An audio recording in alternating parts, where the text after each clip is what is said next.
everyone. I am so excited that you have decided to spend your Sunday with me. I'm Leilani Langdon, and this is What's Your Story, a space where we get to journey along with the stories of others so that we can be inspired to know, own, and share our story. If you are coming in, whether this is your first time watching or you are already part of our community, go ahead and drop a hello. If this is your first time watching, let me know where you're watching from. I want to shout you out. Hey Gio, hey Kaladi, this is my community. Listen, I am so privileged, okay? Can I just say that I'm so privileged to have the opportunity to spend Sunday nights with such a supportive group of people. Listen, these are my encouragers, affirmers. I've been saying it since last week, but I'm so excited that you have decided to join tonight. And so I just want to remind you, as always, this space is a judgment-free zone. There are people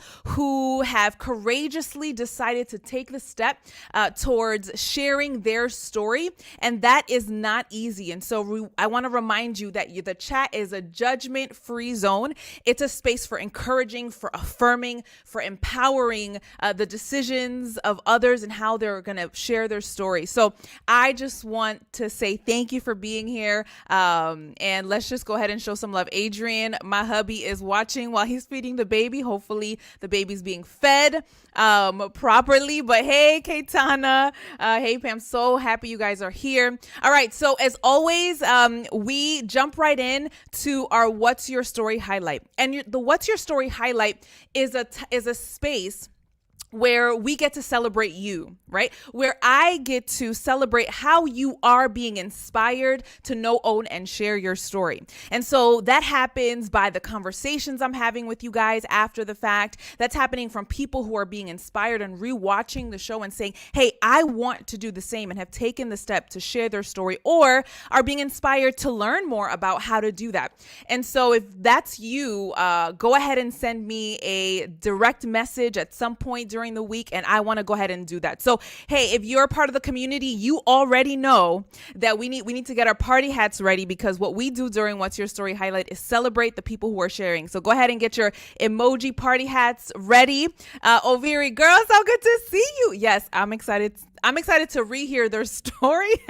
I have the privilege of having of knowing them, but I'm so excited. So guys, are you guys ready for our What's Your Story highlight? Get your party hats ready, and here we go. So our What's Your Story highlight comes to us from Sarah Oliveira Augustin, and here's what she says.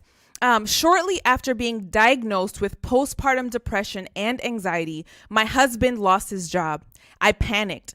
I'd sold some things and sent him to the store to stock up on diapers, pull-ups, wipes, and formula. Running after our 2-year-old, the cash was lost in the store. A woman found it, told the manager she would find the owners herself. So I ended up sharing our story on our community's Facebook page in hopes of connecting with this woman, who I never found. But what I did find was God's way of relieving my fear and anxiety in a very tangible way. One by one, people from our local community we did not know began to comment on the post, asking me if they could pick up items that we needed. An accountant offered to do our taxes for free. A company asked us to hire our hubby and another research teaching positions he'd be qualified for. We received in total $235 in grocery gift cards, fresh fruits, vegetables, formula, boxes of diapers, pull-ups, baby wipes. I never imagined that sharing our story in hopes of finding that money would equal to a full closet of more than what we need for the next month.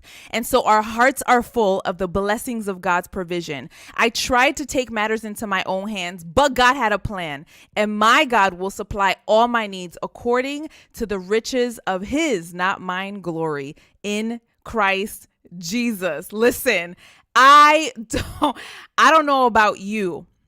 But I need those party hats to start dropping in the chat after that What's Your Story highlight. Did you guys hear that? Did you guys hear how her husband went to the store, and after talking to her, he had $100 in a plastic bag, and he went to the store. He lost the money, and not only did God not return the money, the baggie with the $100, but what he did instead was that he returned 3 to 4 times fold what she would have gotten for the $100, all because she decided to put herself aside, okay, and make herself vulnerable and post on a Facebook community. And the people that stepped up were people that she did not even know, and provided exactly what she needed and more.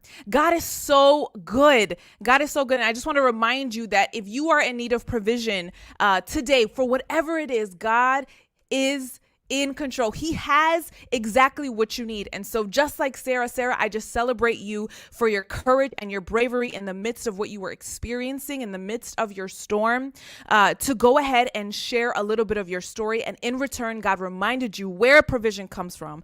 And so I want to celebrate you, and we celebrate you, thanking God that you had that courage. So girl, keep sharing your story, keep growing, and God will continue to provide. Listen, that is leading me right into our Did You Know moment. Did you know about the South Indian monkey trap? Now, this is a trap that the villagers would set up, okay? They'd set up this trap, and they would take a coconut and they would hollow it out. In hollowing it out, they'd attach it to some string or a pole or something. And then inside of the hole, they would put a little bit of sweet rice. They would put a little bit of sweet rice. We still have some people celebrating Sarah's What's Your Story highlight. God is amazing, Gio. So they would put a little bit of sweet rice inside of the coconut. And the goal was to have the monkeys walk up to the coconut, place their hand inside of this hole, right? Place their hand inside of this hole, grab the sweet rice, but upon closing their fist, when they would go to exit, the hole was too small for their fists to come out. So what happens? Now their hands are stuck. And in being stuck, the villagers could capture the monkeys, right? They could capture the monkeys and eventually kill them. So here's what's crazy about that, right? The crazy thing about that is that the monkeys, they weren't caged. They weren't enslaved. There were no boundaries keeping them from freedom. However, in order to be free, they were going to have to make sure to relinquish the sweet rice, the thing that was good inside of that coconut, right? They had to relinquish that in order to be free. The problem is, how many of us know that when we're holding on to something that seems good, when we're holding on to something that appears like it's the best that we can do, that it's so hard to let that thing go so that we can experience the freedom that comes from releasing that thing. Listen, I don't know about you, but I am determined not to be the monkey in this story. I am determined to not allow, just because I want a little bit of sweet rice, to allow my hand to be stuck, allow myself to be stuck in something that is maybe good, but is not better. And I think God a lot of times is calling us to let go of those things in our lives that we're holding on to, because we're scared of what we can't see. We're scared of what we don't believe he can do. We're scared of what's beyond the unknown. And so we hold on to this thing knowing that maybe that's as good as it's going to get. But how about we know that God's provision is greater than whatever we're holding on to. Not only that, right? Yes, not only that, but listen, guys, how many of us know that we also not just hold on to good things, we also hold on to bad things that are not good for us, but we hold on to them because they're comfortable, because they feel natural. We've been sitting in toxicity for too long, and we don't know how to let go because we don't know how to be different. We don't know how to exist in a normal environment. We don't know what it's like to have a healthy relationship. We don't know what it's like to live a life without our trauma. Okay? So listen, I am telling you today that my husband said, exchange the sweet rice for some curry chicken. Yeah, listen. Yes, open up that hand so you can get that curry roti, that goat roti that Mr. Jeremy Rawls be making. Absolutely. So I just want to remind you, don't be the monkey. let go, let go, let God, let go of the things that have hurt you, the people that you are trying to hold on to, the things that you're having a hard time forgiving because you feel justified and it feels fair to hold on to it. But listen, I am here to tell you that if you are able to let go and let God heal, let God direct you, let God provide, that what's in store when you release that thing and you can become free instead of remain captive, that there are no limits to the freedom that God is wanting you to walk in. And so today we're talking about provision. Wait, let me just part. I did party in my chair over curry because you know what I'm saying. I like to eat, and then curry is amazing. Yes, me too. Absolutely, Gladys. So today, the Did You Know moment, just reminding you, let go of the sweet rice. Let go of that thing in your life. Don't be enslaved and trapped by the thing that seems good or maybe is comfortable, but is not best, is not better, because God has better. God has best. All right. So without further ado, we're just going to go ahead and jump right in and bring on DJ and Sheree. And I can't wait to hear their story. So guys, my community, my people, go ahead and get your hands ready, whether it's a hand clap or hand raise or a hey, Sheree and DJ. So let's show them some love as they come on.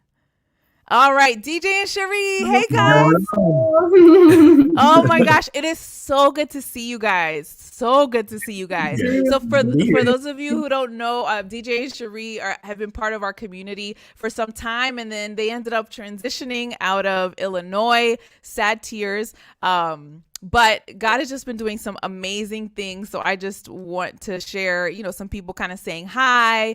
Myrna giving you guys a hand clap. So, yeah. Yes. Gio's another one who left. They left Illinois. They were like, we out of here. So DJ and Sheree, tell us a little bit about yourselves and what you do, and then we'll go from there. All right. I am Sheree, obviously, and I grew up in Maryland. My family moved to Florida for a few years during high school, and then went to college where I met this guy, and Andrews, yep. Shout out. After that, I'm headed to Chicago, which is obviously how our paths really crossed. And went there for med school, and then God had a calling on my life. After I started residency, shortly thereafter, felt like God was calling me to focus on family, and that's where we are now. Ended up moving to North Carolina after, and that's pretty much it. Yeah. So I'm the a father to Micah and Ella, and the husband to Sheree. That's pretty much all you need to know. DJ, come on, man.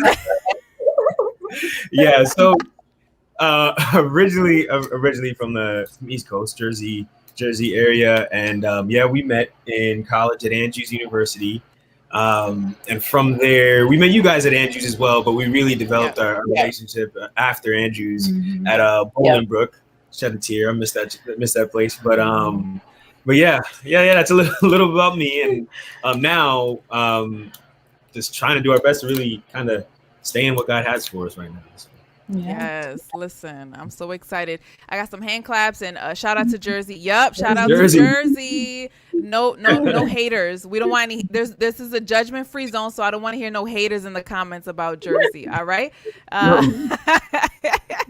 So we have some New Jersey shout outs. But DJ and Sheree, go ahead and tell us, what's your story?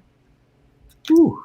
All right. A lot of stories. I know. So we really are having to condense a lot because, God has just been so good. So there's just so much to tell. But right now, I guess we'll kind of just start with where we are now. And I'll just give some background about, how we got to this point. So I would say in the summer of 2017, that was the summer that I graduated from med school.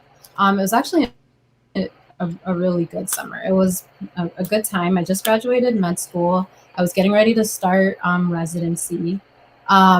We were pregnant at the time, unexpectedly. but we were happy, our firstborn Micah. We were pregnant with him at the time, and we were also doing a huge renovation on a house. It was kind of crazy. Yeah, it was a very busy time, but fun. So the house was a huge fixer-upper. It was a 4-bedroom house. I guess technically 5. Gut reno. It was like backed up onto, a really nice lake and all of that, but it needed work.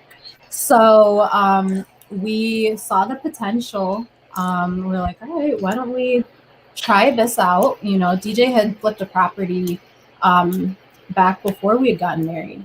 And then so we were interested in, trying our hand at it. So our plan was to renovate this property and then to go ahead and move into that property. We were currently living in a smaller 3-bedroom. And we were going to rent that one that we were in, rent that out, and then move into the other one. And then while I was in residency, the plan was for that property to appreciate and then us to be able to sell it. But things kind of changed, God said, yeah.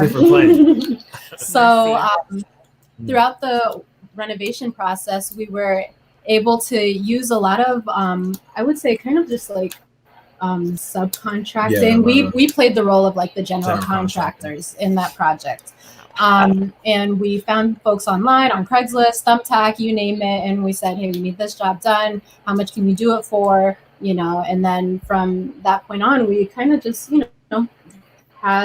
got some experience. And we learned a ton in that process. And we finished that whole house while she was pregnant, with the contractor in the house while Sheree was screaming labor pains, giving birth. She went into labor like, while we were doing the renovation.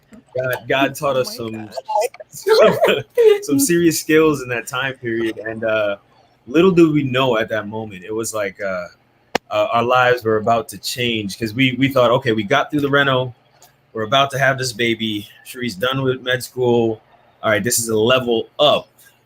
Time to move on. Let's do this real world big boy stuff. And so after we pretty much finished that chapter with the renovation, there were still some things that we had to like tie up or whatever. But for the most part, it was pretty much done. And then at that point, I had already started residency, and we decided to just take the route of, me taking maternity leave after having Micah, and then, going back and starting, going back to work. And so then after that, I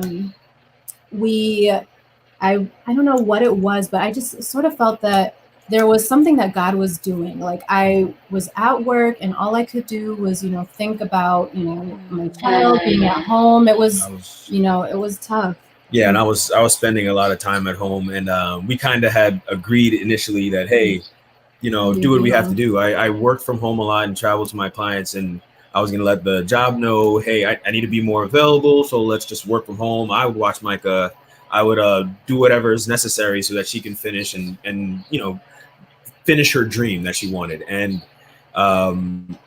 we were pushing in that light. That's exactly the way we were going, kind of putting life on the back burner, kind of putting our marriage on the back burner, kind of putting really our family on the back burner. And it got tough for us, but yeah, well, part of the reason why that was actually so tough for us was because we knew that family was something that was super important to us. Before we got married, we spoke about that and, what that would mean for our marriage, to be able to just invest in family and, going to work every day, and especially being away from Micah. I didn't feel like we were doing that. And God actually didn't make it any easier, because we were having all of these impressions and, these people. And then as it turns out, just a little bit of a backstory, before we even got pregnant, I out of nowhere had this feeling that we should start reading Child Guidance, which is, a book about like raising kids, in a Christian way. And we were not planning to have kids anytime soon. But for whatever reason, I just like, hey, in the future, one day, if that ever happens, I should, let's read, And then sure enough, a couple months later, I ended up pregnant. Mercy. So as it turns out, we've been reading through the book pretty slowly. And at this point in time, when I was considering like what I should do in terms of, whether I go back to work or, continue or stay home. I ended up reading in the in-child guidance about, Hannah in particular. So Hannah and her story and how she was able to make such a deep impression in the life of Samuel early on.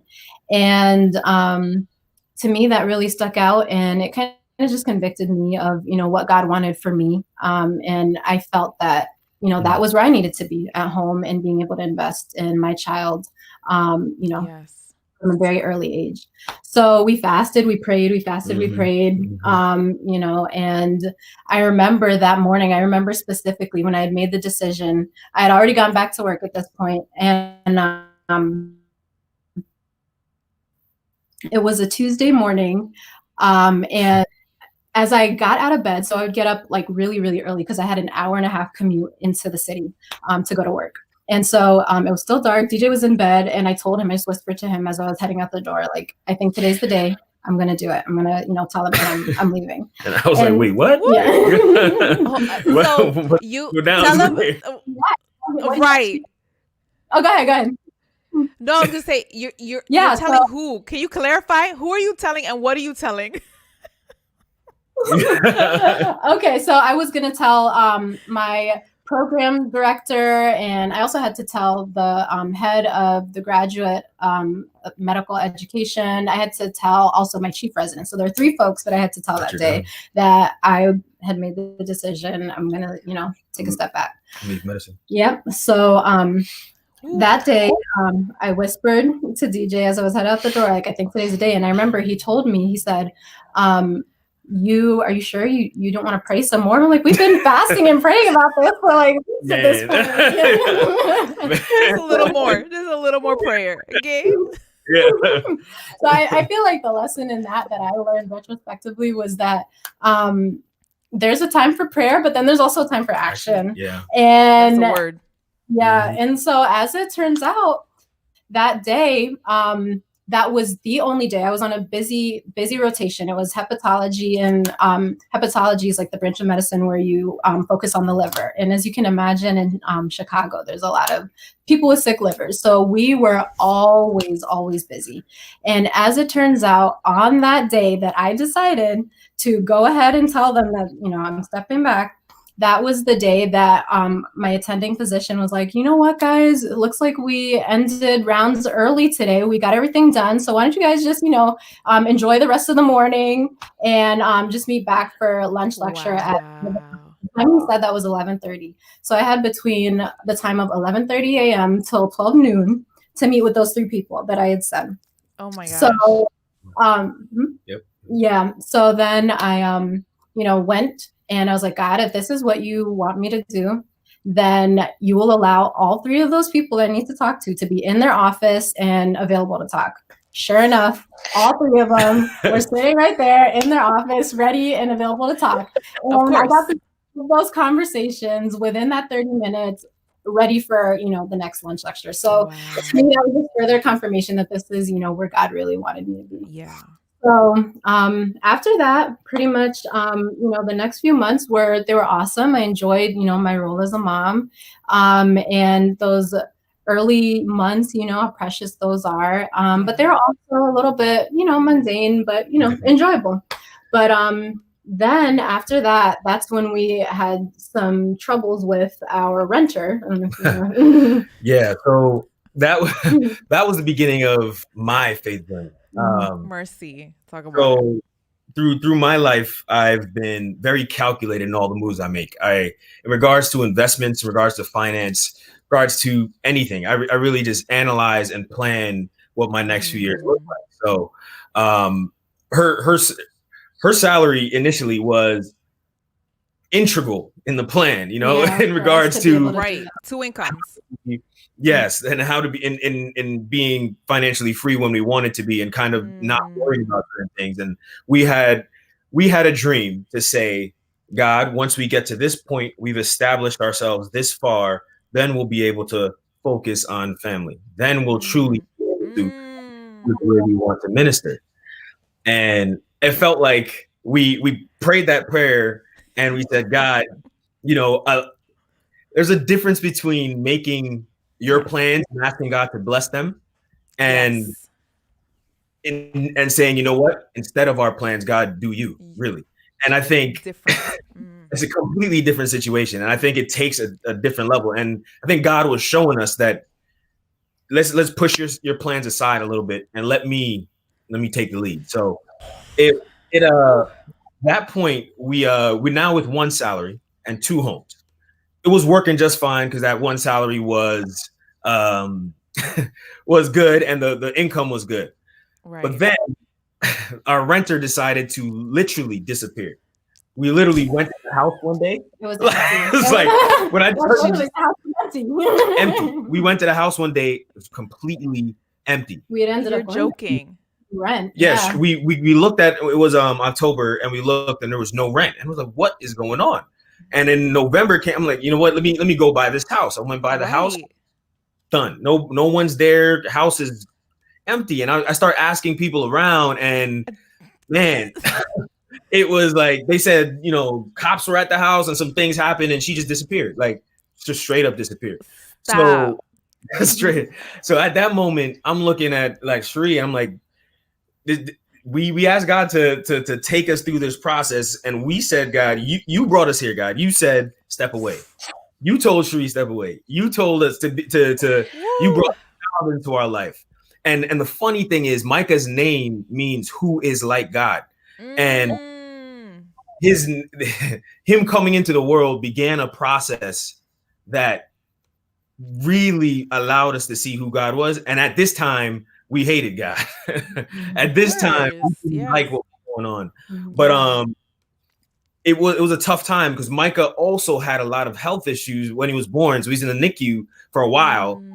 And we had a lot of expenses to pay. A lot of expenses to pay. So the investments that we had done prior that kind of bolstered up our whole savings, gone. Like straight, like $20,000 just out the door.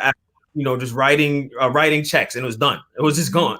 And then right after that, we literally lose the the person in the home. And I'm like, God, how do we do this? How is this even possible right now?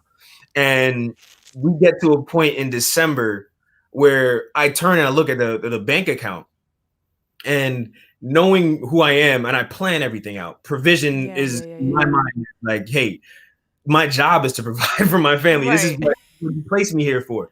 We look at the bank account, and it says $36. No. And we still have 2 mortgages to pay. We still have 2 mortgages to pay. We have a newborn child that has a lot of medical bills. And my wife is home now. She's not in the office. So for me, I'm like, what were you doing, God? Like, right. Doesn't make sense. Doesn't make sense. Like, why are you here? And I remember clearly in that moment, I'm just really, really upset. And I'm not trying to, I wasn't really trying to hear from God at the moment. But my wife came to me and said, she said, I didn't marry you because of how you could provide for us or for me. I married you because of the God you said provided for you. I married you because of your God. And I was like, woo! I was like, oh, okay. Listen, it was a moment. It was a clear moment that wow. And it was the first time I realized that God was working with me, that in order to get what we really dreamed about, or even not necessarily what we really dreamed about per se, but for where we wanted to go, I had to give up me. I had to give up everything I planned. It wasn't for me. It was for God to begin with. Mm-hmm. So I literally had to give up my family. I literally had to give up my wife, my child, my job, provision, was no longer my job. It was never my job. And I thought it was. So I literally had to say, yo, God, you got it now. Because in this moment, there's nothing I can do. In this moment, literally nothing. There's absolutely nothing I can do. And so his name is on the line now. So in that moment, I was just, I almost lost it. But after that, in the next few weeks, we randomly started getting checks in the mail. Stop. Like literally. There was like these little, you know, when you get those things in the mail, like, oh, you've been in a lawsuit. Oh, yes. Random lawsuits, right? We started to get checks, but they usually are like $100, $200. It was $2,000. It was $3,000. No.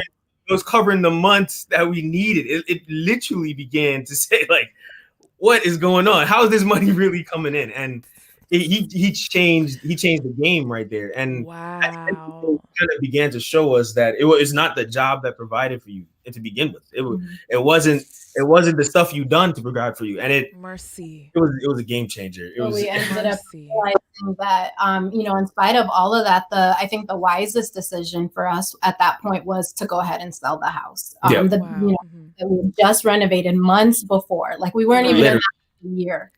And so, you know, we prayed about it and, you know, we made that decision. We decided to sell the house. It was difficult. I remember as we were packing up and, you know, I was doing like the last walkthrough to make sure there was nothing, you know, that I'd left in the house or whatever. I remember just thinking and, you know, talking to God and asking him, why did you do this? We were not even in this house, you know, more than a year. We were not even in this house a year. Wow. Why would you have us do all of this work, this entire like gut renovation, you know, and for us to come out pretty much breaking even essentially, like why this wasn't worth it. Why would you have us do this?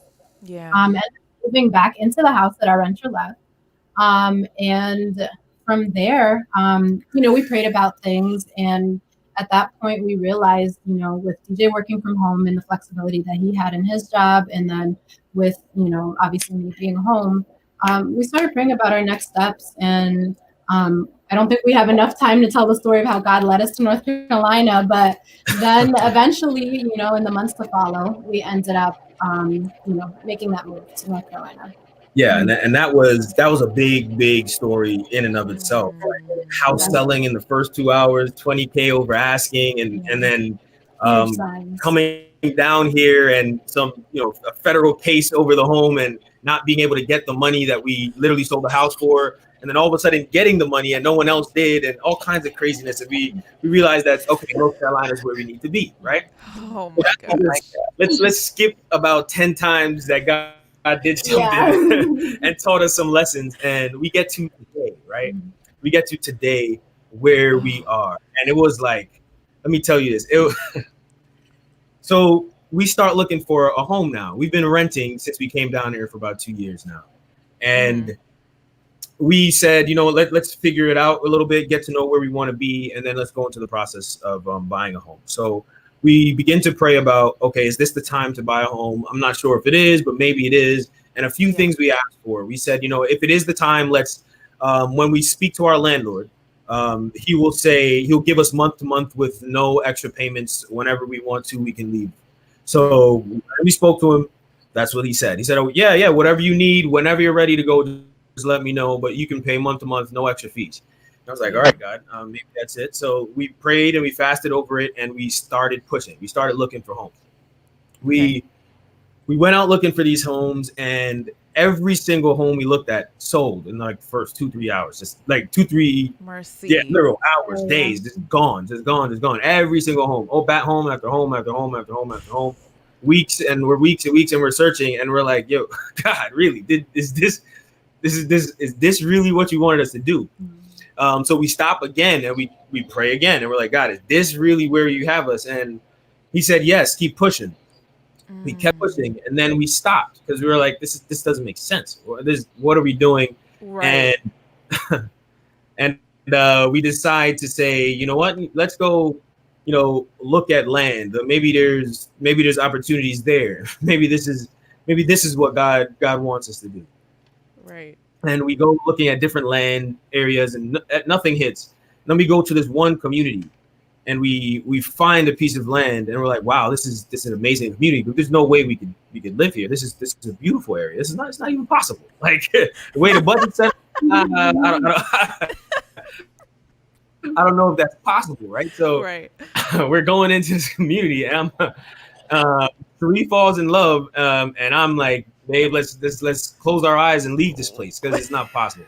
So we find, we go online and we look at the prices of these, and it's really, and we're like, yeah, this is great, but it's not where we would be. But let's pray over it one more time, and let's see if we could actually build, because maybe building might be way too expensive anyway. So I do some research, and I start calling builders, and there's some builders that literally I call them, and the first time I go, they literally say, there's absolutely no way you can build in your budget, Dejon. You sound ridiculous right now. One guy said you need about $400,000 more. Come back when you have it. And another guy's like, "There's from your budget, from like 300, 400,000 more." He's like, from the budget, and they're like, "There's no way this is happening, especially not in this community. There's no way this is happening." So we go back and we're like, "God, you said to get in this process. Like, what are you doing here?"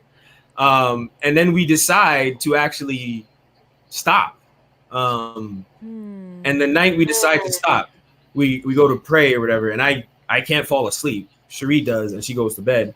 I go out on the couch and I start researching. Maybe there's a builder out there that can fall in this. There has to be, because there has to be. You know me with analyzing everything. I'm like, builder's margin is baked in here. There has to be a way I could get this down. Like this, what's right, going on? And that story of our renovation in Illinois plays into it because we had done this before. We acted as a general contractor. Like we could do that for a house. Why couldn't Yeah. And so we're like, maybe we can find some way to do that. Maybe there's a model that allows us to take the place of the project manager, to manage the project and manage the subs, because we've done it before. And there was nothing. So that night I look up and then I see a model come up, a building company come up. And so I'm like, you know what? Let me call this place the next morning. And then I save it and I go to sleep. The next day I call them and I set up a meeting. And we get into the meeting, and one of the first questions they asked me is, how did you find us? I said, I find you guys online. They were like, really? That's the first day we put up ads. That's the first day we did anything. And I was like, hold on. Okay. Really? That is. They're like, that's the first day. Matter of fact, we were builders for 30 years in Michigan, and we just got to North Carolina 2 weeks prior to that. So we're brand new, and our building model allows people who have done it before to be the GCs of their own projects, and we will help them do it. And I'm like, whoa! I was like, yo, wait, hold up. This is what we just prayed about. This is exactly it. So we're like, all right, this may be this something's going on here, but we still weren't sure that this was the place we wanted to be. And this is right around the time when God is kind of shifting our perspective, in the sense that we're beginning to realize that it's not about the project, it's not about the building, it's not about any of that. God literally was telling us, as a Christian, I need you to read between lines, and I need you to realize these situations I'm bringing you through is for the people involved in the process. Mercy. And I was like, whoa, okay. Let's pay attention now. Let's pay attention now. So we got to that meeting, the next build meeting, right? And the builder goes, we were talking to him, and randomly in the meeting, the builder goes, we're talking about building. Like, where does this come from? He says, I've been recently searching about prophecy, and I know you guys said you were like, we were Christians or whatever, and it's uncanny how these things work, and we literally go into a 20-minute conversation about, is God real, and does he make sense in a time like the world we're living in, right? And I'm like, what is this? And then the other builder's like, I'm a skeptic. I don't believe God is real. I believe the Bible is just a great storybook, or whatever the case may be, and la da da da da. Wow. And then at the end of the meeting, I find myself saying, because I'm not sure it was really me, I find myself saying, I hope this project then, at the end of the day, shows you that God is a little more than that. And he goes, Wow. we'll see. And I'm like, okay, I think we're here in a place that we shouldn't be, because of these people. Wow. So we get into there's a lot of little points here. So Yes. so after that, we're looking for which lot we want. We're looking for which lot we want in the neighborhood. But before that, we know we have to sign these contracts with this build consultant so we can move forward. So I go back and I plan a budget, and I write on my Excel spreadsheet an exact number of what we need in order to afford them, right? Okay. So we go out to the neighborhood and I show him, hey, this is the land we're talking about. We're trying to get it. And the builder goes, listen, this is a beautiful neighborhood. This neighborhood would actually be a perfect place for me to put up my sign because it'll get me out of their business. I'm new down here. So you know what? I'm going to do this project with you guys for $25,000. And I looked at him and I was like, wait, you sure you said 25,000? And he said 25,000. And I look back at my spreadsheet. That's the exact number I put down the night before. Mercy. I said 25K, and I prayed over that. And I'm like, God, if this is what you want me to do, because now I'm at the point where I don't know if this is it. So I'm like, God, you got to check me at every phase. Yeah. 25,000 is literally what we prayed about, and that's literally what the builder does. And he says it without me saying anything. I'm like, yo, it's okay. Woo! We're supposed to be with this builder. Right, so, right.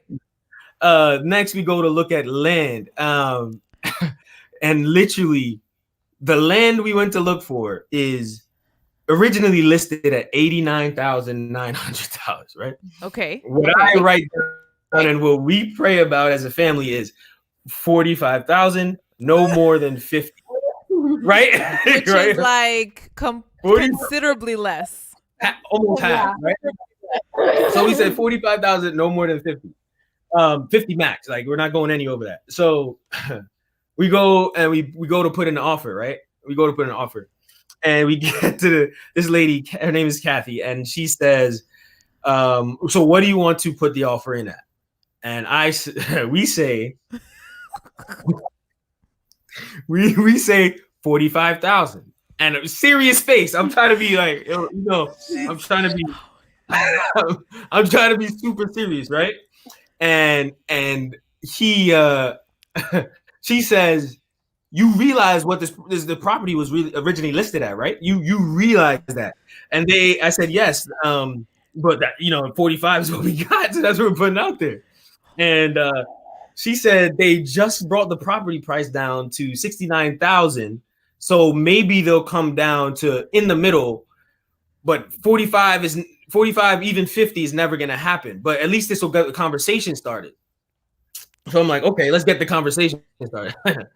And in my head, because I've done real estate before, this is now our third or fourth property, right? Mm-hmm. And in my head, I'm like, this is not going to make sense. Based on the numbers, this doesn't make sense. The property in the neighborhood was 4% below its original listing was the lowest any lot in that whole community has ever sold for. Wow. So I'm like, all right, there's no possibility here, right? So I put the offer at 45,000. They come back and they say 51,500. And we were like, okay, whoa. They came down. That's a big deal. What? They came down serious. So our real estate agent comes to us and says, all right, I got the papers ready. Let's sign. Let's get it done. They came down super far, ready to go. I'll send it to your email. Mm-hmm.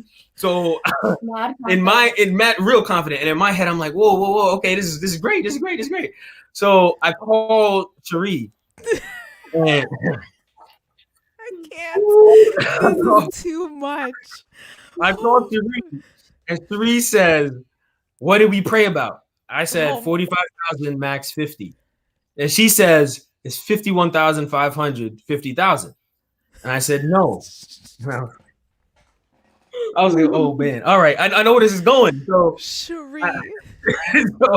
So I'm like, okay, all right, what's going on? So I'm like, all right, babe, I understand what you're saying. And she's literally like, honestly, at this point, it's a matter of faith. because it's not a matter of numbers.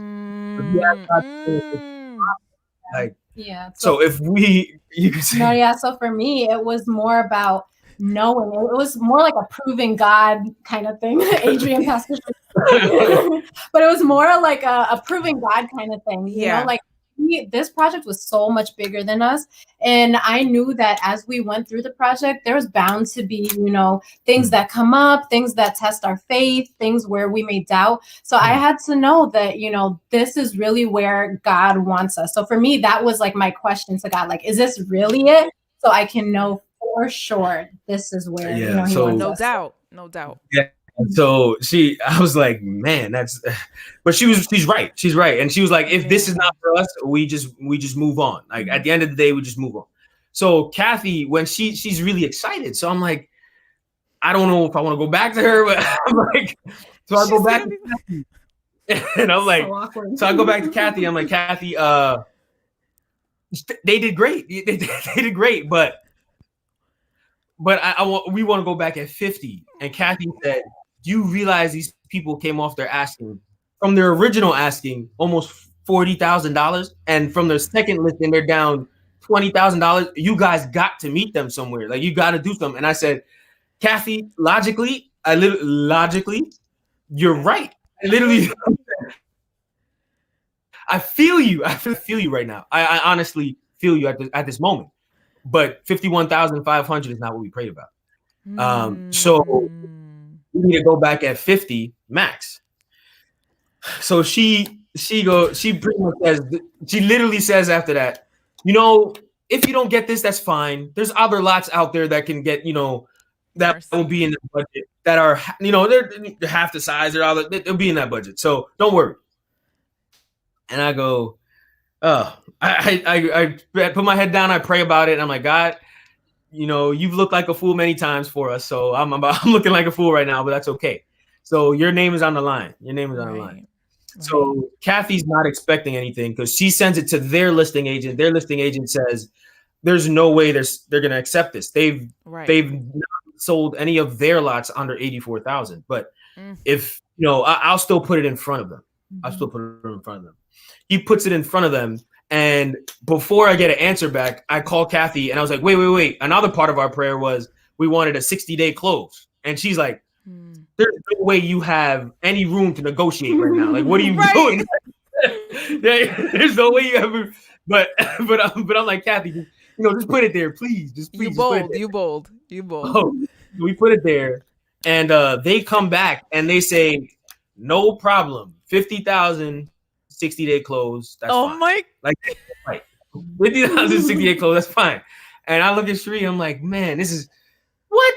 okay. I guess this is where God has us right now. This is where He has us. So we're now revived and we're pushing. Like we're pushing. I'm like, this is nuts. So we start into the project, and the way our budget set up. Remember the last builder that we spoke to said we needed $300,000 to $400,000 more. So I literally put out a Craigslist ad, right?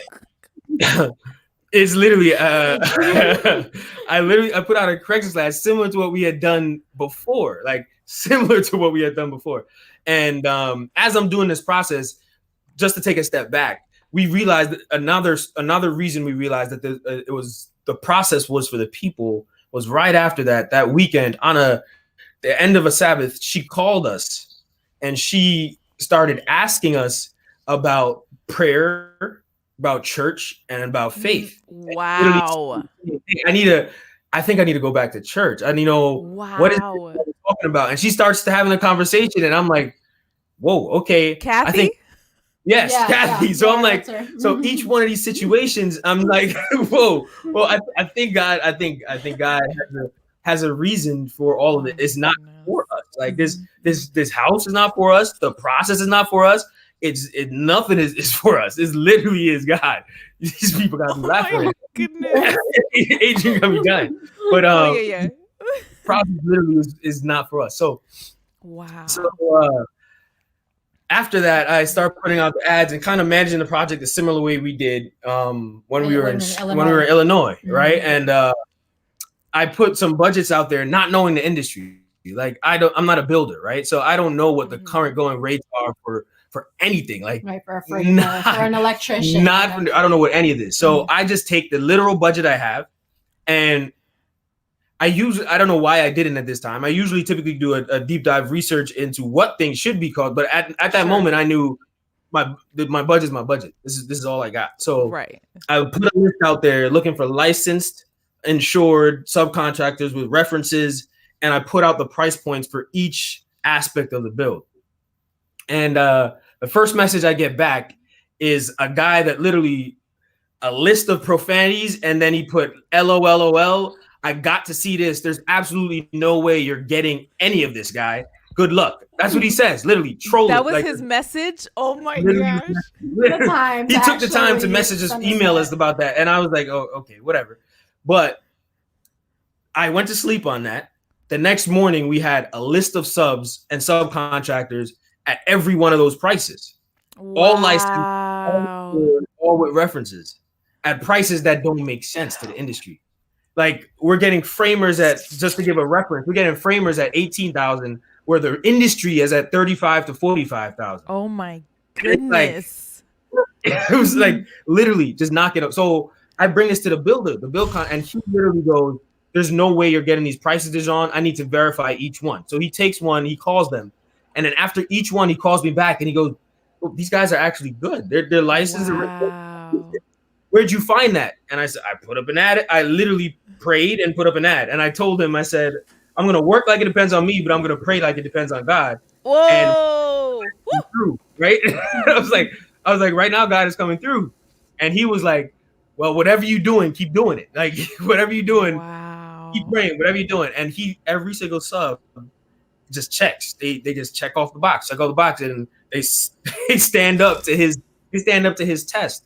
And by the end of his verification process, he's saying, you know what, I think I'm gonna have to start praying with you because I don't understand how this is happening. Whatever is happening, this is good. Like he's saying, I'm praying for you, brother. God bless you now. I'm like, this man sounds like a person now. And he's nothing after it. And I'm like, okay, all right. It looks like this is the reason we're in the project. We're not here to complete this project.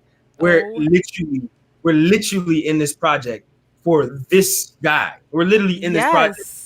We're literally in this project for Kathy. So we now begin to pray. Like when we go to pray about the project now, we've shifted from, God, let it go smoothly to now, God, what are these people going through? Can you please be with Kathy right now? Can you please be with Dwayne? Not even saying about the project. And we're realizing the project is flowing. It's starting to flow a lot more, right? So things are great. Things are at the peak, right? Right. Things are perfect at this moment. And then even at this moment in my personal life, one of my business ventures are starting to take off a lot.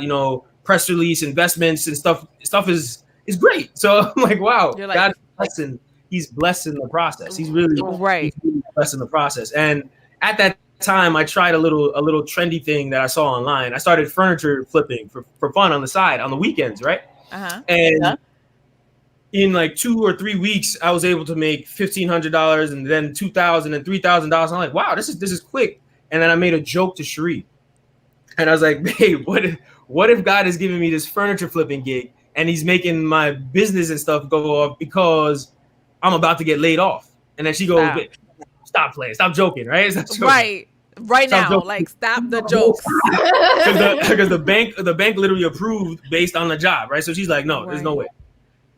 And then the next 2 weeks later, I literally get laid off, right? No. So now I don't have a job. Sheree doesn't have a job. Mind you, we just had our second child. So now we have 2 kids in the household. She was also in the NICU. She had some bills, not as much as Micah, thank God. And then we're now all home, no job. We're now have this big project that we just started. Contracts signed. People waiting on us to start this project. Yeah. Oh my! And the bank is like, we got to stop. Like, they're like, you don't have a job. There's no way we can verify this project, right? And then this because God has taken us to a crazy amount of times of showing us that the provision is not about us. And I think initially in that first 5 minutes after realizing, like literally in the first 5 minutes, I literally was losing it, right? And then for Yeah. some reason, I had a lot of peace, and I began to Wow. remember the past few times that God has brought us through stuff, right? And Sheree and I prayed about it. And usually the typical thing you do is right away you go look for a job. Yep. Right away you get back on the horn. We prayed about it and we felt impressed that God said not to look for a job at this moment. Let's wait some time. Let's wait. This is right. This is December 10th, right? He's saying wait, right? And I'm like, wait for what? What are you talking about? Like, we need a job, we need finances, we need to find a way. And I keep catching myself that, God is like, yo, I'm trying to show you one, this project wasn't about you. So the situations we're gonna take you through within this project, Mercy. people involved in the project. So you got 21 days till, like we said, January 1st, we'll start looking for a job. This is December 10, right? This is December 10. And the day after I get laid off, one of the subs calls me like, hey, I'm so happy you guys gave us the job. We promise we'll do the best work for you. Don't worry. We got this. And I know in my head, well, in a few weeks, I might just have to tell you it's done because I just got laid off, right? Right. We're giving God some time here. And then Dwayne, our builder, called, and he calls me consistently every week. Like, Jean, you got a job? Jean, you got a job? Jean got a job. And then he's upset. Like, he's literally upset. He's like, how's this possible? Why would they lay you off right before the New Year's? Why would they do this to you? Why would they do this to you? And at the end of every time he says that, and he said, why are you so calm? Like, you're supposed to be upset right now. Like, he's literally saying you're supposed to be upset right now. He's freaking out for you. And because he's a really nice guy. And he says, you're good people. I'm not sure why this happened. You're good people. I'm not sure that's right. But I hope you're all right. But I don't know why you're not upset. I don't know what's not going on. It doesn't really make sense. But, whatever you're doing, keep doing. And I literally have told him, hey, I'm just praying, literally. And I really feel like God has us here for a reason. So I'm just going to enjoy this time. So those 21 days were great. I mean, I was home. Sheree was home. We were loving life. It was just us, family, doing things, traveling, loving the furniture flipping thing I was doing on the side was paying the bills, paying the groceries, doing what we needed to do. I did it out of a whim just for fun. But he gave us those dollars during that time, right? To provide. Wow. Provide, right? And we were supposed to close on the land January 15th. And we ended up still being able to close. Some family actually stepped in and helped my father. And then right from that standpoint, I literally started applying right around January 1st when we felt like, all right, it's time. It's time to start moving. We feel like God wants us to start looking again. So I started looking for a job. As soon as I started looking for a job, opportunities started coming in, and we started interviewing and getting things done. And God's continuing to remind us the job is not the provision, the job is not the provision, and we're getting through the project.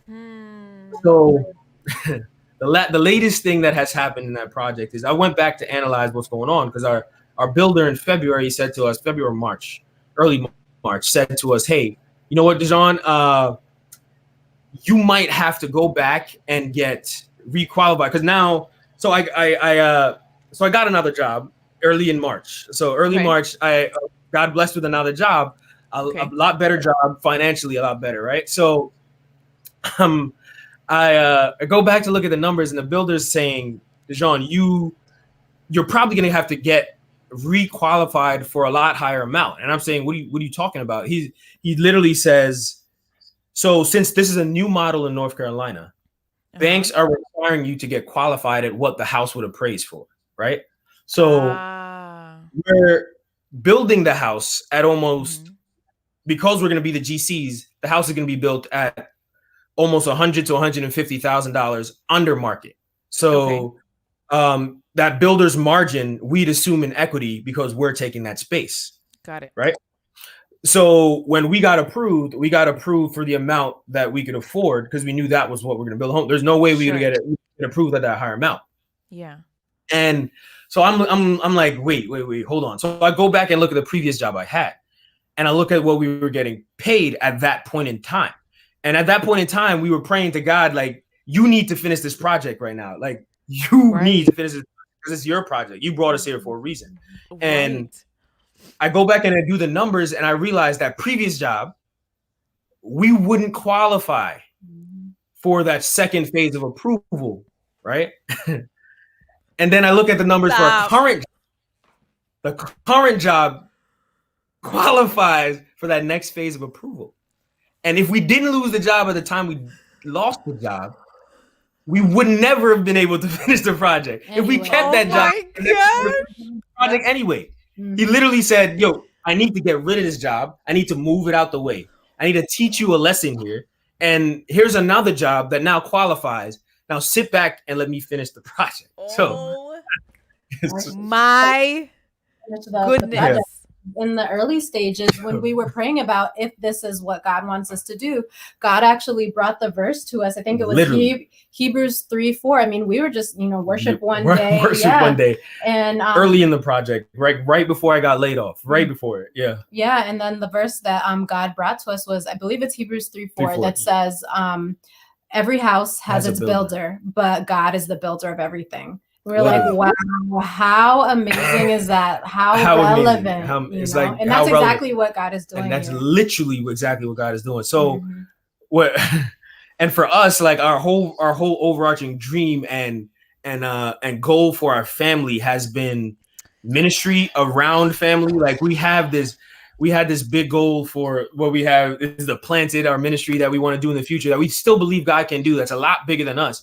And we're realizing that throughout this whole process, he's teaching us lessons that we could use there. Like even the Romeoville home here and here, we're meeting with a builder and a contractor, and we're believing in God for what he's going to do at the next phase. Like, and so we decided to even put that ministry out there, the planted.co, and we're holding on to faith that God's going to do that too. But right now, the story isn't finished. Technically, the house isn't built, and we're still in a phase of financially. It's still a tight squeeze. Like we still don't know if it's gonna be possible. But we are okay. We really are okay because we've given this project to God. We've let it completely, and he's taught us along every phase of this. In order to really get what I have for you, you have to let it go. And when you let it all go, you have so much peace. You have so much happiness in every single thing. And it's let everything go. Like if you say, this is my dream, this is what I want to do, just put it to the side and say, God, do you? And so that's where we are. That's where we are. And the story's not finished, but we'll see where it goes.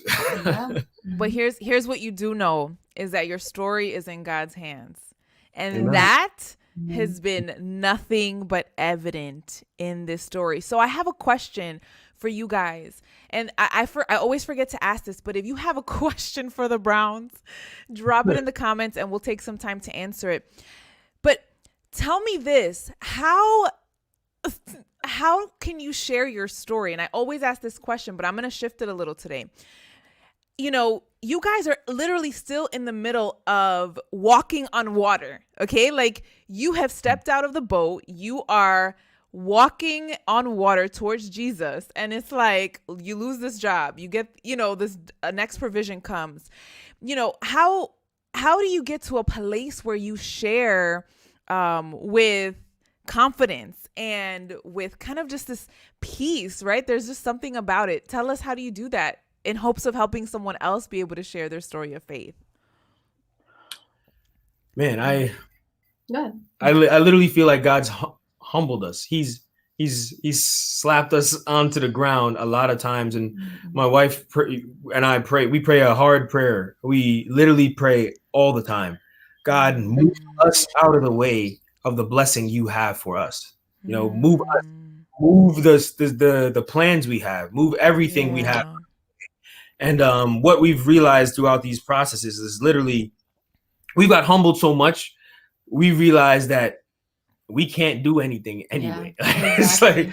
like at the end of the day, we realized that literally God, if it's been so freeing and peaceful for us, like in the bad times, good times, it allows us to be a lot more consistent and still at peace because we've been forced in ways and we've chosen to say, God, you got it. And Yeah. even now in us sharing, in the back of our heads, all we're thinking is we're not sharing our story, we're sharing God's story, because at the end of the day, Yes. his name is now on the line, so he has to do it. Mm. So Mm. it's not up to us. We're watching the story too. Yeah, Yeah. absolutely. Man, that's so powerful that you guys are in a place where you can literally say to God, this is your story, and literally whatever comes will follow. So Yeah, much peace. Yeah, I mean, and it doesn't happen overnight. As DJ said, you know, Man. a lot of humbling along the way, you know, a lot of growth and just, you know, learning that really we are not enough. It's all God. And I feel like the instant we begin to get confident in us Yeah. is the instant it's going to be a problem. Man, and that's where that constant checking in with God, like, okay, God, show us this next step and this next step, so that we're constantly making sure we're walking in your will. So what? Derek's like, Leilani, don't end yet. Let this one roll, because he knows Derek is part of the What's Your Story fam, so he knows where this is going. But here, and we have some questions coming in, so we're not done yet, Derek. But your story is not just an inspiration for other people, but for you guys as well. And so share with us, what has sharing your story, because I know you've shared it, you know, with people, maybe with closest friends, things like that. There's been moments where you've shared it. What has sharing your story inspired you to do, or how has it inspired you to be? Well, I know for me, I obviously, you know, and some of the viewers may even know that I had a blog about, you know, for about the length of 2 years after I decided to leave medicine. The whole blog was pretty much about my journey and God leading me through that decision. And going back and just reading and rereading, you know, pretty much that testimony, because that's really what it was, and seeing God actively living and moving in our lives, that was an encouragement to me. So when we were going through the situation, being able to look back and say, you know, wow, God did that back then, you know, he can do it now. You know, God providing evidences and creating circumstances all along the way to build our faith. That has really been for me encouraging for us to be able to continue and push through, even, you know, in a project like this where like it really just does not make sense. Yeah. Yes. Recounting that story, like really going back. She's been great about that because she has her prayer journal and stuff. And when you go back and read those stories, it's like, man, God, you did it then. I guess, you know, we have no choice but to believe that you can do it now. And we began, my wife kind of began the process of saying, you know what, if we're really believing in God, let's be bold with a lot of the things and be willing to fail, be willing to look foolish, you know, and even made a website for the ministry that we want to do in the next 5 to 10 years. Like, this is what where we're trying to go, the planted.co. Hey, this is what it is. And we're looking at how big it is, and we're looking back at ourselves and we're like, there's no way we can do this. But we couldn't do any of this anyway from the beginning. So might as well put it out there, you know, put it out there. Listen, if God continues his trajectory over your life, then what you're going through now is what you need in preparation for that ministry to come to life. I believe it. Gladys says, I got to read my journals, evidence of God's power. Listen, I'm going to interject here and say something before yeah, and he'll do it again. That's why writing your story, even if it's in the form of a journal, in a blog, sitting down and reflecting on not only what God has done, but what you've been through is so powerful, because you get to look back and realize that the same person that you were then is not the same person you are now, right? But we think that we feel without that reference point, we get stuck, right? We say, oh, we're still struggling with the same. No. No, God gave you No. that story so that right now you could be walking in faith in a way that you're not dealing with the same obstacles. You're dealing with new obstacles, right? But God has been there the whole time. Man, Myrna says, I needed this. We are still walking on water too. Yes, girl. We are water walkers. I'm going to jump to some questions here and think about this because I do. If you guys feel comfortable sharing a little bit about what your vision for your ministry is, I didn't ask you this ahead of time, but I do want you to share if you're comfortable. If not, no problem. But Rose says here, Sheree, so do you want to, or are you going to be able to eventually finish residency? So actually that's a good question, Rose.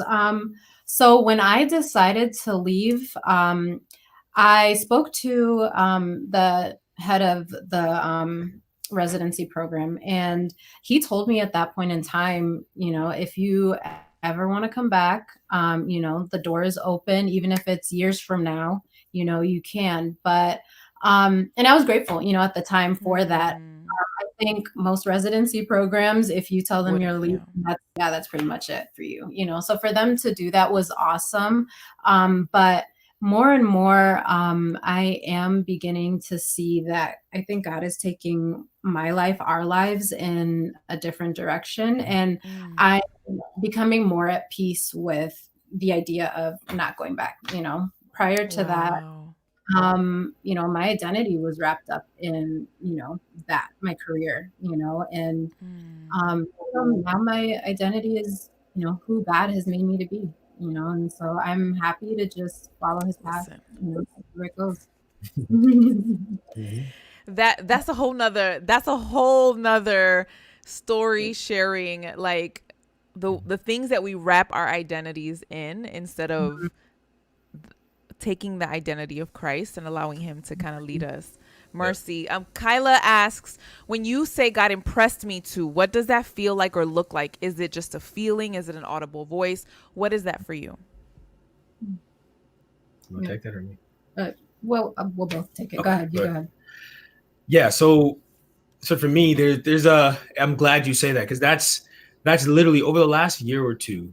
I think that's where God has really began to show me, or where I began to learn what his voice sounds like. If that's so, I purposed to begin to try to find God a little bit more, a little bit deeper, try to be still and try to hear him, right? Yeah. And what I decided to start to do is to allow a few things to prove God. So I've been prove it in his word, prove it in my circumstance, and prove it in the people around me.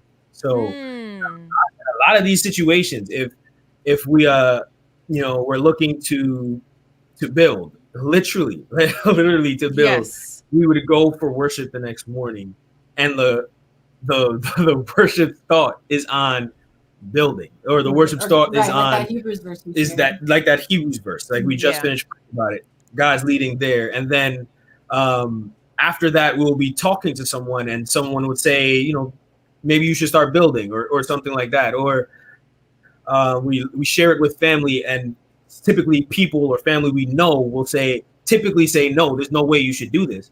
And for some reason, they're extremely open to it. And you're like, okay, maybe that. And once we get a lot of those, I guess, confirmations, as we call it, and we try to really prove God and say, hey, God, you are this God, and be okay with whatever direction he leads. And then we just move. And for us, sometimes we don't move right. Sometimes we don't know exactly what God is saying.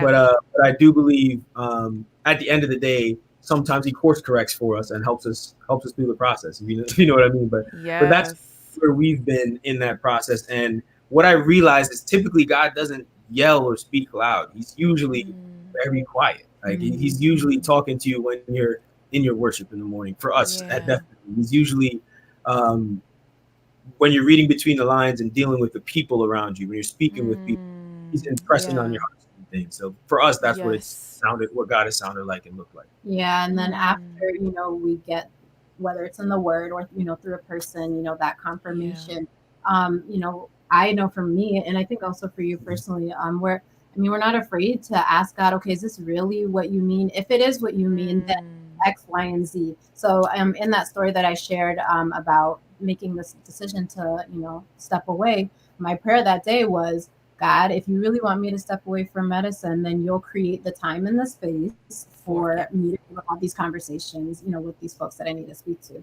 And sure enough, it happened. And I mean, and stuff like that, it happens, time and time again, that God will offer like that extra confirmation. And what I realize as well is, like Sheree said in the beginning of the conversation, there's a time for prayer and a time for action. And a lot of times we can explain away the things God are trying to say. You already know that he said too. So there's the flip side. And if we're saying, we can easily say, we said this prayer this morning, it happens, but then we're like, oh, maybe that just happened by chance. That's not really God. Maybe it's an accident. But it was an accident or something like that. And what I really had to learn to do is check my belief, check my mindset of questioning and saying, you know what, God, this is what we prayed about, this is what happened, let's move. Let's do it. And let's not sit still. And in doing so, a lot more things and doors have opened, and we began to recognize. And I mean, throughout the process, you fail and don't, God probably sometimes too. But the more and more you're willing to be vulnerable and open and kind of look foolish. You just submitting to him. Whatever you want, God. Yes. Well, and you know what? That's faith. I think that we misconstrue faith to be this thing that we just feel and sit on. And faith is action. Like, faith is taking God, what you said, right? Taking God at his word and saying, okay, now I'm going to move, and believing then that God is big enough to course correct. And you use those words, right? Like we're afraid to move because what if I make a mistake? God, did you not believe God is big enough to let you know where next to step? You know what I mean? So listen, we could be on this topic all night, but go ahead, DJ. Were you going to say something? Because there's another question I was going to. No, I didn't have anything. Nope. Okay, so this next question, any words of encouragement for those who are in the midst of not seeing the next step in terms for trusting God for provision? Well, you on this? No, go ahead. I would say at first going through situations, it's hard to do. Man, it is hard to do, especially when you don't know.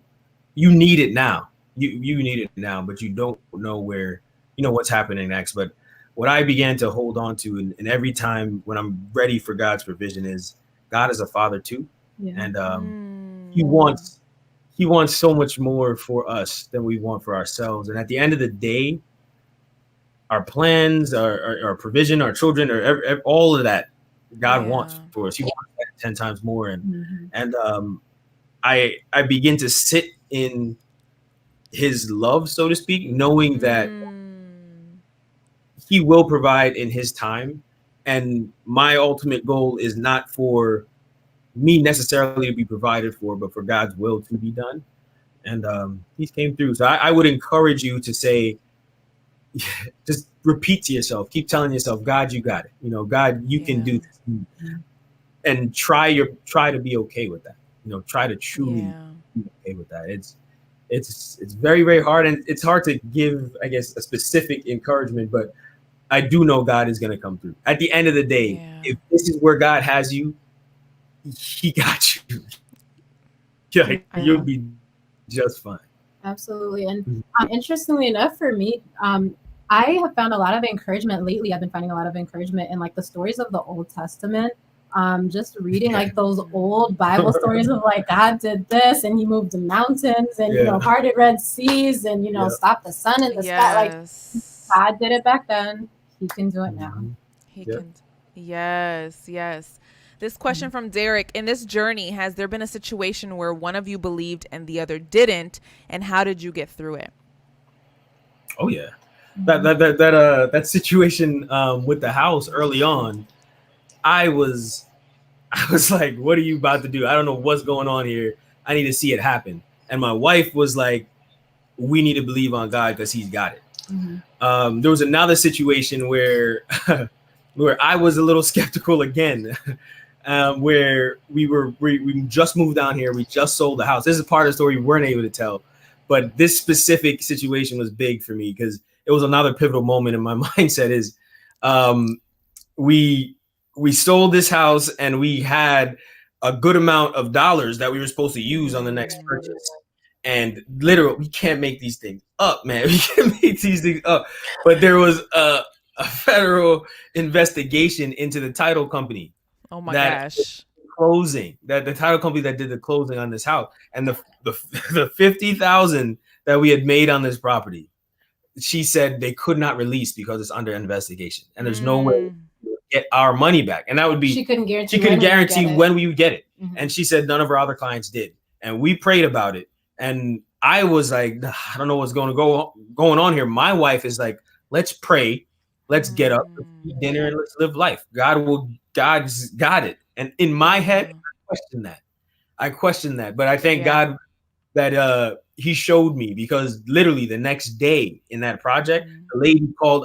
She said on the phone, we were on the phone, and we said, hey, can you just try one more time to get us those dollars? And she's like, there's no way. There's no way. It's not a better investigation, but I'll try. Next morning, she called, literally crying. And telling, I don't know how this is possible, but your dollars were refunded. Like, we literally had the $50,000 in our bank account the next morning. Next morning, we were one that closed that day that got our dollars. And that process for me, I was like, there's no way. This is no way. And my wife was the one that said, God's got it. I was questioning if we should have been in North Carolina. And my wife is like, this is obviously where we need to be. And God showed us. And we got through it on the faith of the other person, really. Absolutely. And even for us, and total moment of like transparency, even for us, and sharing the idea of like, our ministry goals and dreams for the future, like that was something that I was comfortable with. And my faith, I think, in that was weak, but he was like, no, I think we need to move forward. And and I guess just going off of the other person, whenever one is weak, one is strong. Listen, the you guys our What's Your Story community, like, guys, this is we're not ending because of you guys. He is a good father, but this is too good. And hey guys, I don't want to end without answering your question. So thank you so much for we still have tons of people watching, and so I want to answer these questions. I'm actually going to here. This was the same question, I think. Megan asked it a different way, so I'm gonna share this one. How did you two keep your relationship from suffering? So it's similar to Derek's, suffering due to the circumstances, and how did you guys maintain your marriage through it all? So any tips and tricks, or how did you maintain your relationship? Wow, this is big for us. This is big for us, because when I tell you, when I lost my job, the weeks after that were the best times in our marriage. It made no sense. Like, initially, when we went through it the first few times, it was tough. But what we realized in the process is, instead of looking at each other and what we can do, we both realized that God brought us here, and God's going to through it together. So every decision we try to make and we try to do, no matter if we disagree, no matter if we're on the other side of the coin, when we pray about it together and we leave it there, we really try to leave it there. And whatever God does, it's not an opportunity for us to say, you were wrong or I was right, whatever the case may be. We're both together looking for what God has for us as a marriage, like for us as a couple. So at the end of the day, we're going to cry together. We're going to be happy together. We're going to be tough. So I will say is I'm not going to act like it's been perfect, because there's been times when we're rough. There's been times when we yell, we get upset at each other. But on the macro goals and the where we want to go, our family mission, like together, us and our child, Micah at the time, we wrote down a family mission, and we prayed over it together and as a family, saying, and our mission was, we would like to show the world what it looks like to follow God 100%. And that was before we got to any situations. So when we hit certain situations together, we go back to the family mission. At the end of the day, our goal is this. So it's not about us and how we feel. another other situation, we try to bring our mindsets back to God.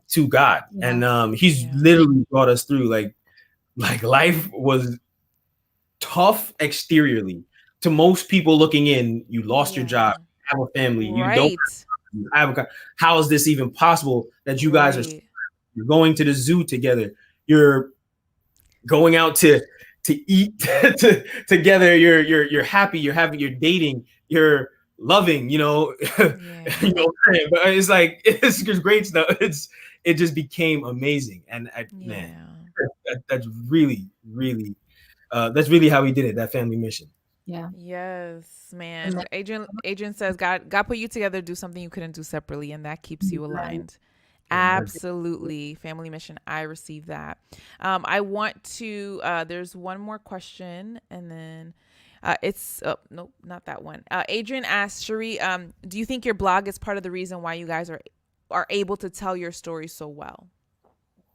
I think that's probably, I think it was helpful. It was definitely an instrumental tool.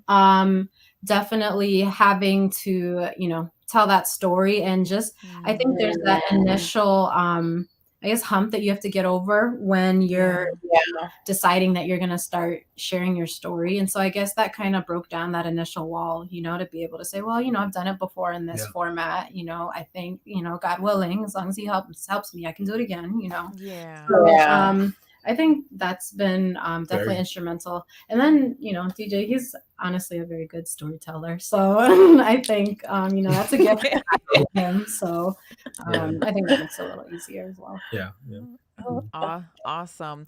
Listen, I'm gonna pull up some things here that I think are important to highlight for you guys. Rose says, you have given me strength through your story to entertain the idea of stepping away from my career if God is calling me to do so eventually. Thank you. Amen. Absolutely. There's some other ones. Crystal says, so glad you guys are in North Carolina. Excited to have such amazing mentors in the midst. I will find you guys after the pandemic. Absolute. Crystal, listen, don't sleep. DJ and Sheree are amazing friends and amazing, will be amazing part of your community. Debbie says here that she remembers publishing your story in the Lake Union Herald a few years ago. And it's amazing to hear this update. You're an inspiration and prove that we can overcome by faithful commitment to God. Thank you for sharing. Listen, DJ and Sheree, your courage, I mean, your journey that's still not over, and that I'm committing. And family, what's your story community? If you're listening, if you're in the chat, I want to remind you to pray for DJ and Sheree. We're about to have mass resignations this week from the What's Your Story family, right? Everybody about to be like, we out, like, see you guys later. If God did that for DJ and Sheree, God can do that for me. Yes, and yes. And listen, if you are in the chat, What's Your Story fam, or you are watching and God moves you and has inspired you through their story, I want you to go ahead and share this, because I think it's important that others hear their story, but also let me know, because we want to celebrate you. And that's part of what this community is, an amazing journey. Yes, listen, you guys are the best. There it goes. Anybody else notice how Sheree stares at him with admiration? Go ahead, DJ. Look at you blushing. Absolutely. Listen, Sophie says, I'm too in the process of deciding to resign. Crazy mass resignations. Hashtag. Listen, God moves. Okay. Yeah. What did you start? Hashtag God. Ooh. Okay, so right before we jump off, guys, you guys have been amazing. Not just the courage and the bravery to walk this God life out for us to see, but just being able to share that story. And before I pull you back backstage, first of all, Adrian wants to know, how do we connect with you? Which is yes. And then two, give us, we've been hearing how God has been doing this step by step, but he gave you this dream. And so I don't know if you guys feel comfortable sharing a little bit about it. And then you can tell us how we can connect with you. Go ahead. Okay. So the dream we've had, our family goals that we talked about is to really be able to focus on family and focus on ministry around family. but in a more tangible, practical way. So we're teaching people how to fish, and in the future, we're hoping to start something we're calling The Planted. Yeah. And we actually put a website out there, theplanted.co, and it's really a few different things, a few different tiers of things. It's going to be putting together the strengths of health and finance and ministry, but it will also be the farm to table bed and breakfast will be one. Which is the planted farm, or the planted house. The planted house, which is the farm stable bread and breakfast. The planted farm, which is the actual farm itself with natural things and so on and so forth. And then also the planted ministries, which would focus on a holistic like life health. So helping people with family, helping people with finance. Overall goal and mission to really show people that, you know, your holistic life can be beautiful, and literally only ingredient is God. And literally, once you start there, everything else in your life can really, really, really be beautiful. So that's a little bit of what it is. And it's a lot bigger financially than we are. It's a lot bigger, even dream-wise than we are, bigger skill-wise than we are. But God's got it. He does. Listen, so we dropped the address in the link. I mean, in the chat. So listen, I'm gonna give you a little side advice. You need to drop like a Cash App thing on your website so people can support your vision. No, and I'm serious. I'm being serious, guys. Like this, God didn't just allow things to happen the way they've happened for this vision not to come to pass. And so guys who are listening, What's Your Story fam, go ahead and check out theplanted.co to see the vision of what God has in store, not just for them, right? Because they are literally just the hands and feet of God through this ministry that is a dream. But here's the beautiful thing about this, DJ and Sheree, that you guys, God gave you a dream, and you've already set in motion this thing, right? And so I'm just so grateful that you weren't afraid to put it out there and to say, okay, God, it may not be now, it may not be 5 years from now, 7 years from now, but it is something that you've placed in our hearts, and we're gonna move forward. So after this, go ahead on your website and put some a donation button so people can support that ministry. Okay, we gotta be serious. So yes, listen, I got some snaps. Yup. God's got it. It's probably the best way to sum up this live. God has got it. And so DJ Sheree, thank you again. I'm going to send you backstage, and we're going to go ahead and wrap up today. Guys, I mean, listen, Derek says, y'all bless me tonight, and I'm going to pray for Kathy. How about, yes, we're praying for Kathy. We're praying for Dwayne. We're praying for this project, because this is not done. Okay, drop the Cash App now. So y'all got a Cash App? Listen, put it in this link. Sophie says, write a book, y'all. Quick question. Oh, what was the name of the book you mentioned on raising children God's way? And that was Child Guidance, correct, Sheree? Let me bring her back on. Child Guidance.